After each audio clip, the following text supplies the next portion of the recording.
Hello Begbrook, welcome to episode 2 of Willcox's Wacky Experiments. It's that time again when we're going to explore science in fun and exciting ways. Remember, you can do all of these experiments from the comfort of your own home and using lots of things from around your homes also. As always on this show we will have a mini experiment and a main experiment. The mini experiment shouldn't need a lot of resources, but the main experiment might need a little bit more, but it's still really exciting. Before we do any of these exciting experiments, we need to quickly recap the boring but crucial safety points from the last episode. So remember, our safety point number 1 is to always ask permission from any adult at home. Rule number 2 is to make sure that you have lots of space to do your experiments because you don't want anything going wrong. And number 3, making sure that you follow the instructions in these videos step by step. So for our mini experiment, all you're going to need is your arms. The science experiment is called Let Your Arms Float Away. But don't worry, they will come back again. You're going to look a little bit weird doing this mini experiment, so either tell your household members that you are doing a classic scientific demonstration, or do it while no one's watching. Okay, so for this experiment you're going to begin by standing with your legs shoulder width apart, with your hands dangling by your sides. Then you're going to grab your trousers, or your shorts, or your skirt, and you're going to get a fistful, really, really tight, and then I would like you to pull as hard as you can away from your body until you can feel your muscles really tense. And you're going to try and hold that for 1 minute. So now I've been holding for 1 minute and my muscles really, really hurt. You're going to let go of your trousers or shorts or skirt and you're going to feel your arms float away. Ready? Go! Oh, whoa! Okay, so what is the science? So movement in your body relies on muscles which work by either contracting or relaxing. In this experiment, your tricep muscles in your arms are contracting to try and move your arms up. But because you are stopping this happening, the brain sends a message to push harder. The moment you let go, the message is still on its way from the brain, and your arms move, even though you are no longer telling your muscles to tense. Okay, it's now time for our main experiment. And for episode 2, we are going to build a hovercraft. And if you don't know what a hovercraft is, just think of something that's hovering above the ground. But of course, hovercrafts usually carry passengers, but we can't put any passengers on our hovercraft if you were thinking of getting on this one. So for this experiment, these are the things that you're going to need. You're going to need an old CD or DVD. You're going to need some blue tack. You're going to need a balloon. You're going to need some sellotape. And you're going to need just the lid of a bottle. But it needs to be a specific type of lid. It needs to have what's called a valve, so it lets air in and out. So you need to have one that either you can pull up or one like a Lucozade sports drink where the air is released. And as an optional thing, you might want to grab some coloured pens or some Sharpies. Okay, so step number 1, you need to take your CD or your DVD, but make sure you have checked with your adult because you don't want to destroy their favourite music or their favourite film. Okay, so what you're going to do is this is the optional part. You don't have to do this step if you don't want to, but I think it's nice to be creative. So what we're going to do is we're going to take our Sharpies and we're going to make a design on the disc because we need to make our hovercraft look really, really appealing.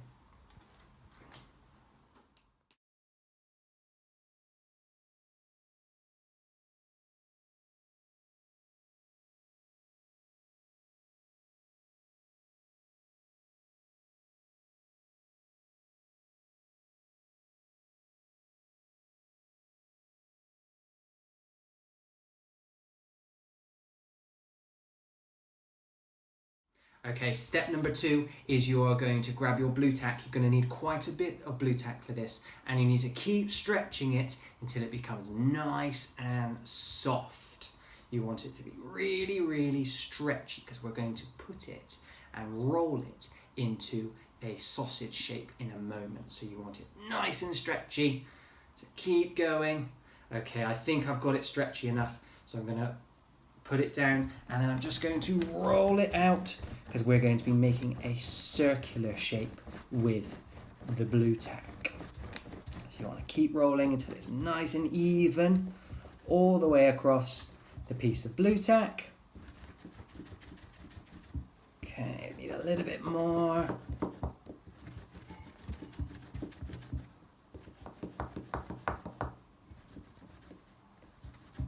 Okay, so now we've made it into a sausage shape. We're going to need to bend it all the way around until we have made a circular shape. Okay, step number 3 is you're going to take the circular piece of blue tack that you have just created and you are going to place it around the center of the disc. And then you're going to need to push down and spread it so that it's really, really stuck, but it's still in that circular shape, because that's going to be really important for step number 4. Okay, so really push down, but keep it quite flat, like that. But make sure it does not cover the hole in the disc. It's just going around that edge. Okay, step number 4, you're going to need your drinks bottle, but you're only going to need the lid with that valve on. So if we undo the bottle, so we've just got the lid, we don't need the rest of the bottle, and we're going to place that valve on top of the gap in the middle of the blue tack.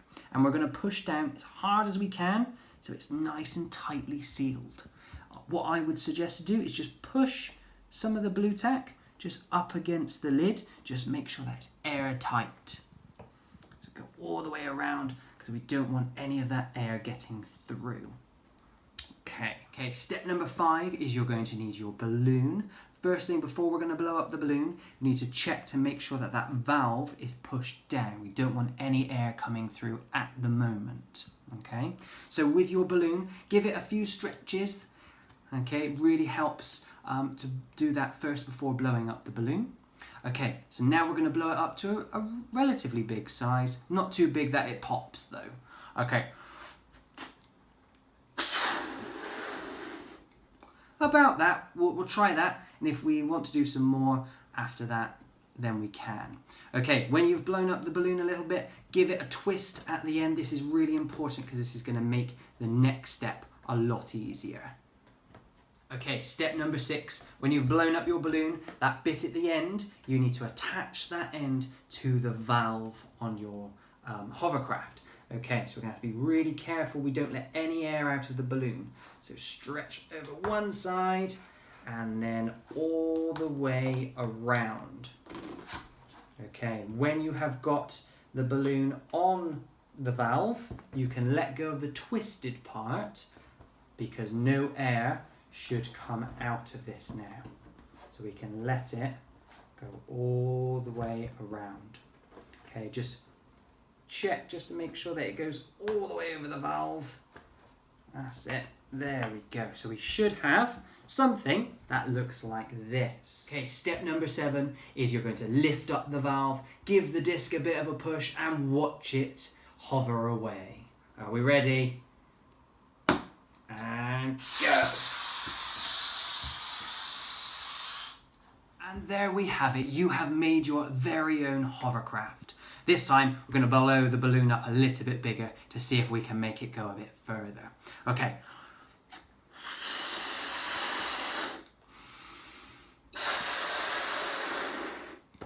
Okay, I've got the balloon. I'm going to give it a twist so I can get it onto the valve.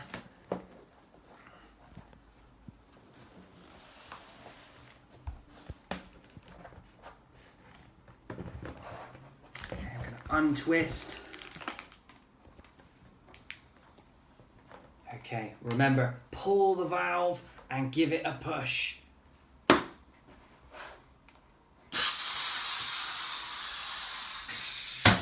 And off the table it went. So what is the science? When objects rub against each other, they produce friction. This is a force which resists motion and slows things down. If you just tried to push the CD along the surface without the balloon, there would be a lot of friction. Once you attach the balloon though, and set your hovercraft in motion, air escapes from the balloon, forming a cushion of air between the disc and the table. This means there's hardly any friction, so the disc can move far more quickly. Okay everyone, you've now made your hovercraft. As an extra little challenge, you could team up with somebody in your house and you could each make yourself a hovercraft and go at either end of the table, and you could have a go at your very own air hockey, and you could come up with a point system. I hope you guys have so much fun playing with your hovercrafts, and I'll see you again for episode 3.